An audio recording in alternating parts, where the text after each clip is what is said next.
নমস্কার, হারানো আসরের একটি নতুন গল্পে আপনাকে স্বাগত।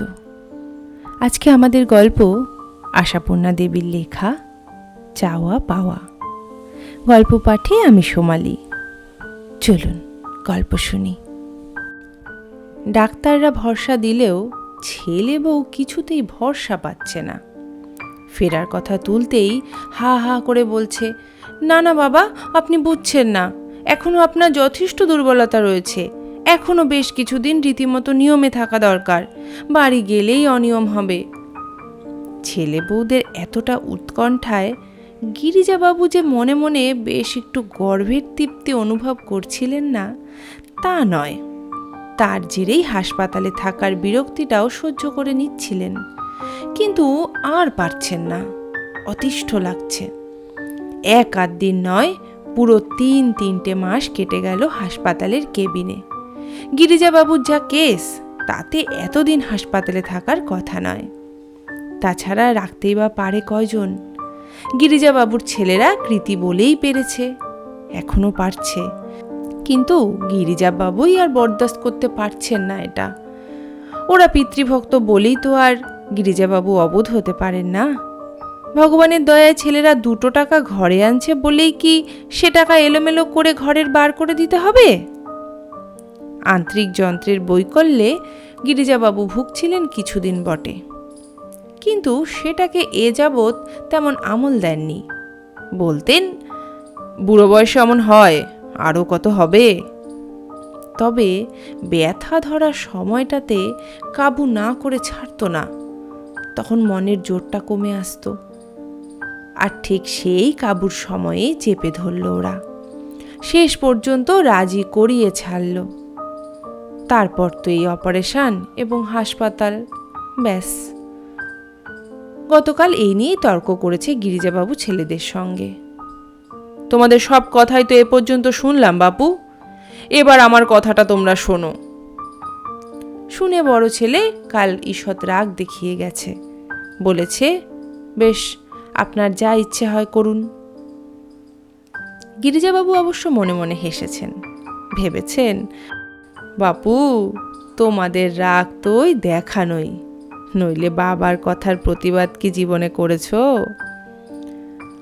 আজ সকালে সেই কথাটাই শুয়ে শুয়ে ভাবছিলেন গিরিজাবাবু। না, তার ছেলেরা বাপের কথার উপর উঁচু কথাটি কখনো কয়নি। অসুখের ব্যাপারে অনিয়ম অত্যাচারের প্রশ্ন নিয়ে যা কিছু বাদ প্রতিবাদ করেছে, সে তো স্বাস্থ্যোন্নতির জন্যই। এখনও তার বাড়ি ফেরা নিয়ে এত যে টালমাটাল করছে, ওই একই কারণে, জানেন না কি? কিন্তু না, ওদের মতে আর মত দেবেন না গিরিজাবাবু, এবার জোর করবেন। টাকা কি খোলাম কুচি? কেবিনের সামনে ছোট্ট 3 কোণা বারান্দায় রোগীর আরামের জন্য আরাম চেয়ার পাতা আছে। ওটা কেবিনেরই আসবাবের অঙ্গ, ইচ্ছে করলেই ওখানে বসে দিব্যি সময় কাটানো যায়। কম্পাউন্ডের দেয়াল ঘেঁষা ওই ঝাউ গাছগুলোর পাতা ঝিলমিল দেখে, কৃষ্ণচূড়া গাছটার বসন্তের রক্তিম সমারোহ দেখে, উত্থান শক্তি ফিরে পাওয়া পর্যন্ত ওইখানেই বসেন গিরিজাবাবু। কেটেও যায় সময়, কিন্তু আজ আর ঘর থেকে বেরোননি, শুয়ে আছেন চুপচাপ। আজ আর উঠতে ইচ্ছে করছে না, সমস্ত ইচ্ছে শক্তি হরণ করে নিয়ে গেছে নার্স চন্দনা সেন। আহা, ছি, সেসব কিছু না, নার্স রোগীর সেই চিরাচরিত্র ব্যাপারই নয়। চন্দনা সেনের বয়স 19 আর গিরিজাবাবুর 69। চন্দনা তাকে দাদু বলে, খুব হাসি খুশি চটপটে মেয়ে। তার অধীনস্থ সমস্ত রোগীর সঙ্গেই তার আত্মীয়তা, কিছু না কিছু সম্পর্ক বন্ধনে সম্বন্ধ আবিষ্কার সে করবেই। গিরিজাবাবুকে বলে দাদু, পাশের ঘরের বুড়ি ভদ্র মহিলাটিকে বলে ঠান্দি, ওধারের বউটাকে বলে বৌদি, কথাবার্তায় ঘরোয়া ঘরোয়া সুর। রোগীকে যারা দেখতে আসে, তাদের কার সঙ্গে রোগীর কি সম্পর্ক, কার কি নাম, চন্দনার মুখস্থ হয়ে যায়। তাদের কথা নিয়ে ঠাট্টা কৌতুকও করে হয়তো রোগীর মন প্রফুল্ল রাখতে, কিন্তু ওর আজকের কৌতুকটা গিরিজাবাবুর কোনখানে ধাক্কা দিয়েছে সে যদি বুঝতো নার্স চন্দনা সেন। কিন্তু সত্যিই কি শুধু কৌতুক? কোন কথায় কিভাবে কি উত্তর দিয়েছিল চন্দনা সেটা আর একবার আদ্যপ্রান্ত ভাবতে চেষ্টা করলেন গিরিজাবাবু। সকালে দুধ নিয়ে এসে দাঁড়ালো চন্দনা। এটা ওটা কি যেন বলল। গিরিজাবাবু অনুযোগ করে বললেন, আর তো পারা যাচ্ছে না। আমার ছেলেদের আতঙ্কটা একবার দেখেছো তো নার্স? ডাক্তারে পারমিশন দিচ্ছে, আমি বলছি দিব্যি ভালো হয়ে গেছি। ওদের আর আতঙ্ক কাটছে না। বাড়ি গেলেই অনিয়ম হবে, সেবা ত্রুটি হবে, তাহলেই ওদের বাবা ফুট করে মরে যাবে। চন্দনা দুধে চিনি মেশাতে মেশাতে হেসে উঠে বলল, তা ভালোই তো দাদু, ছেলেরা আপনাকে এত ভালোবাসে, এ তো আনন্দের কথা। আহা, আনন্দের কথা তো বুঝলাম, গিরিজাবাবু অসহিষ্ণু হয়ে বললেন, কিন্তু আমার পক্ষে সেটা আর আনন্দের বিষয় হচ্ছে কি না সেটা বুঝতে হবে তো। আমি তো গ্যারান্টি দিচ্ছি বেশ সেরে উঠেছি, আর অনিয়ম অত্যাচারও করব না। চন্দনা দুধের গ্লাসটা এগিয়ে দিয়ে বলল, এখন তো গ্যারান্টি দিচ্ছেন, বাড়ি গেলে হয়তো বলতে শুরু করবেন, একটু হাঁটলে কিছু হবে না, ওটুকু খেলে কিছু হবে না। বলবো? বুঝলাম, তাই বলবো, গিরিজাবাবু হুঙ্কার দিয়ে বললেন। চিরকাল রোগী হয়ে থাকবো নাকি? বলি নার্স, অন্য দিকটাও তো দেখতে হবে। হাসপাতালে তো আমাকে এমনি থাকতে দিচ্ছ না, দৈনিক কতগুলো করে টাকা খসছে তার হিসেব রাখো। চন্দনা হেসে উঠল, সে হিসেবে আর আমার কি দরকার? কিন্তু আপনারই বা কি দরকার দাদু, জোগাচ্ছেন তো আপনার ছেলেরা। হ্যাঁ, পরপর সব কথাগুলোই মনে পড়ছে গিরিজাবাবুর, সব উত্তর প্রত্যুত্তর। এ কথায় হঠাৎ মেজাজ গরম হয়ে গেল গিরিজাবাবুর। বললেন, তোমার কথাবার্তাগুলো তো বেশ মানুষের মতো নয় নার্স। ছেলেরা জোগাচ্ছে বলে আমার গায়ে লাগবে না? কি কষ্টে কত গায়ের রক্ত জল করে ওরা টাকা উপায় করছে সে কথা আমি বুঝবো না? চন্দনা খালি দুধের গ্লাসটা গিরিজাবাবুর হাত থেকে ফিরিয়ে নিয়ে হেসে উঠে বলল, তা সে তো আপনি বুঝছেনই, কিন্তু তারা যদি এটাই সুবিধা বলে বোঝেন। সুবিধে? রীতিমতো চেঁচিয়ে উঠলেন গিরিজাবাবু। সুবিধে? সুবিধে মানে কি নার্স? তোমার এ কথার মানে কি? কি মুশকিল, চড়ছেন কেন দাদু? চন্দনা সেন একটু সামলে নিয়েছিল নিজেকে, সামলে নিয়ে বলল, মানে আর কি, ওরা মনে করছেন আপনার এখানেই সুবিধে হচ্ছে। গিরিজাবাবু ধৈর্য রাখতে পারছিলেন না, চেঁচিয়েই, যেন প্রতিপক্ষ সামনে রয়েছে এইভাবে বলতে লাগলেন, সে কথা তো আমি 1000 বার বলেছি যে আর এখানে তিষ্ঠতে পারছি না আমি। বুঝলাম এখানে আমার খুব সেবা যত্ন হচ্ছে, কিন্তু মানুষের মন বলেও তো একটা জিনিস আছে। বাড়ি ছেড়ে নাতিপুতিগুলোকে ছেড়ে কতকাল পড়ে থাকবো?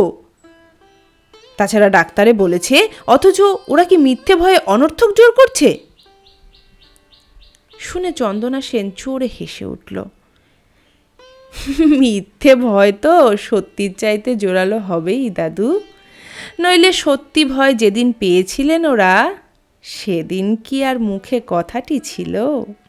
শুধু মুখগুলো শুকিয়ে আমসি হয়ে গিয়েছিল। রাগ ভুলে তৃপ্তির হাসি হাসলেন গিরিজাবাবু। হ্যাঁ, স্পষ্ট মনে পড়েছে, হাসলেন তিনি, তৃপ্তি আর গর্বের হাসি।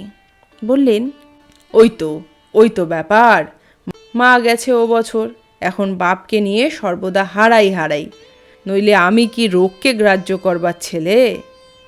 ওরাই একেবারে ব্যস্ত হয়ে উঠল, এই বেলা চিকিৎসা করা দরকার, এই বেলা অপারেশন দরকার, তারপর এই ফৈজত দেখো না, জেনারেল বেডে চলবে না, কেবিন চাই, আলাদা চাকর চাই, যাতে বাপের এতটুকু কষ্ট না হয়।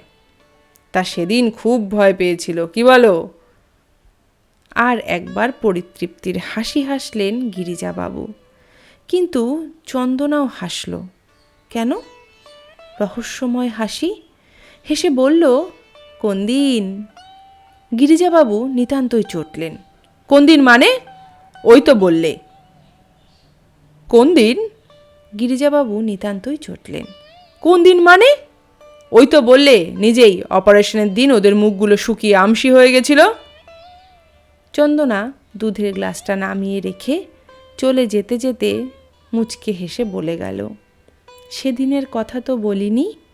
বলছিলাম অপারেশনের পর যেদিন প্রথম আপনার জ্ঞান হলো, অক্সিজেন বন্ধ করা হলো, ডাক্তার বললেন ক্রাইসিস কেটে গেছে।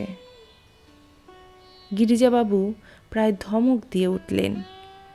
নার্স, চলে যেও না, দাঁড়াও। অমন উল্টো পাল্টা কি বলছো বুঝিয়ে দিয়ে যাও। যেদিন জ্ঞান হলো সেদিন কিসের ভয়? কি মুশকিল!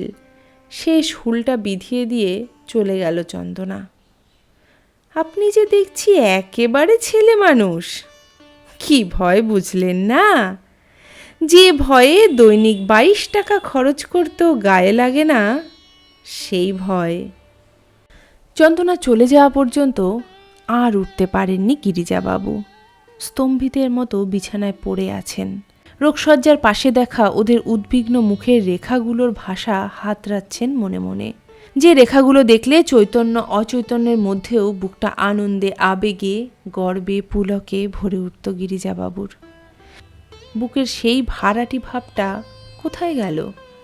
এক বাচাল মেয়ের বাজে তামাশায় সমস্ত পৃথিবীটাই ফাঁকা ফাঁকা লাগছে কি জন্যে? দাদা, বাইরে বেরোননি যে? চমকে উঠে বসলেন গিরিজাবাবু। ডাকে কে? দরজায় দাঁড়িয়ে পাশের কেবিনের বুড়ি ভদ্রমহিলা।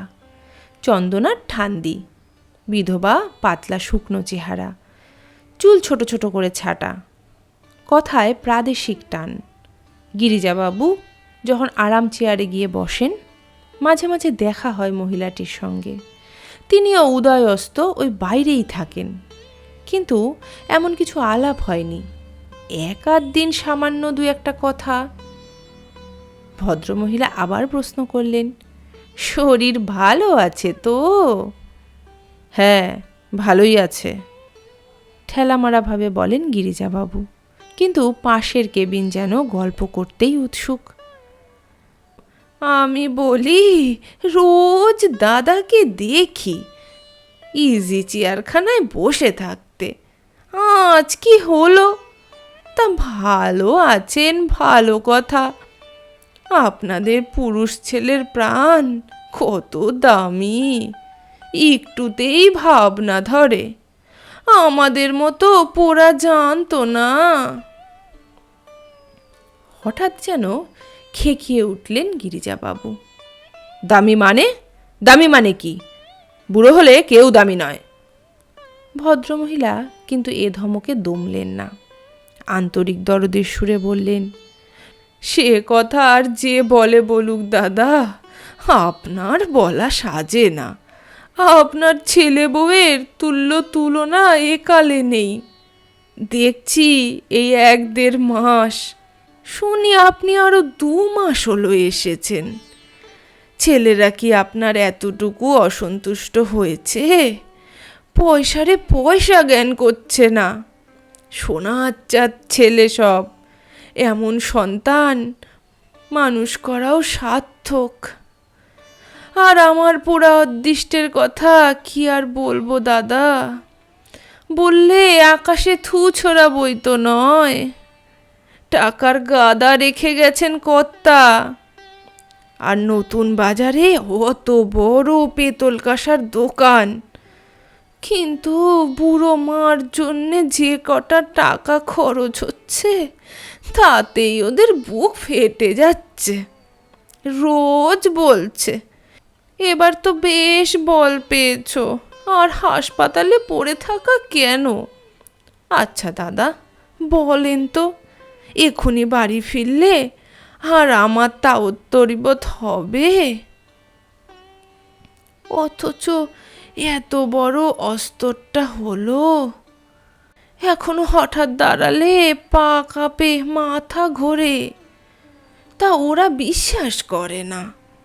বড় বউ আবার কাল বলে গেল, মা আপনি বাড়ি নাই, বাড়ি যেন ফাঁকা, আর আপনার নাতি নাতনিগুলোরে তো আর সামাল দিতে পারছি নে। বুঝলেন দাদা, এসব ছল নয়, মন কাড়া মিষ্টি কথা কয়ে ভিজাতে চায় আমারে। গিরিজাবাবু একটু অবাক হয়ে বলে উঠলেন, বাড়ি যেতে আপনার ইচ্ছে করে না? তা দাদা সত্যি বলবো, তেমন ইচ্ছে করে না। তবু আপনাদের 5 জনেরে দেখে শুনে একরকম আছি ভালো। বাড়িতে বুড়িরে কে কবে পৌঁছে বলেন? আপনার মতো কপাল করে তো আসি নাই। বেঁচে থাকুক আপনার ছেলেরা, রাজা হোক। একালে বুড়োর জন্য এতটা কে করে? আচ্ছা দাদা চলি, বুড়া বয়সের রোগ, বকলাম খানিক বকবকিয়ে। শোন আপনি। ভদ্রমহিলা চলে গেলেন। গিরিজাবাবু কিছুক্ষণ বিহ্বল হয়ে বসে রইলেন। তারপর কখন এক সময়ে যেন শুয়েও পড়লেন। কিন্তু এত আশ্বাস আর এমন উৎকৃষ্ট নজির দেখে শুনেও বুকের সেই ফাঁকা ফাঁকা ভাবটা কাটল না কেন? সংসারের অভিজ্ঞতায় চুল পাকিয়ে ফেলা এই বৃদ্ধা ভদ্রমহিলার কথার চাইতেও সেই কথার ওজন জ্ঞানহীন চটুল বাচাল মেয়েটার কথাই সত্যি বলে মনে হতে চাইছে কেন? কেন বারবার স্মরণ করতে চেষ্টা করছেন ওর ছেলে বউয়ের মুখে কোন মুহূর্তে আশার ছোপ দেখেছিলেন, আর কোন মুহূর্তে হতাশার? চন্দনা সেন কি সম্পূর্ণ দায়ী, না নিমিত্ত মাত্র? নমস্কার, শেষ হলো আজকের নিবেদন। গল্প পাঠ ভালো লাগলে একটি লাইক করে দেবেন, আর নতুন বন্ধু হলে সাবস্ক্রাইব করে পাশে থাকবেন নতুন নতুন গল্প শোনার জন্য।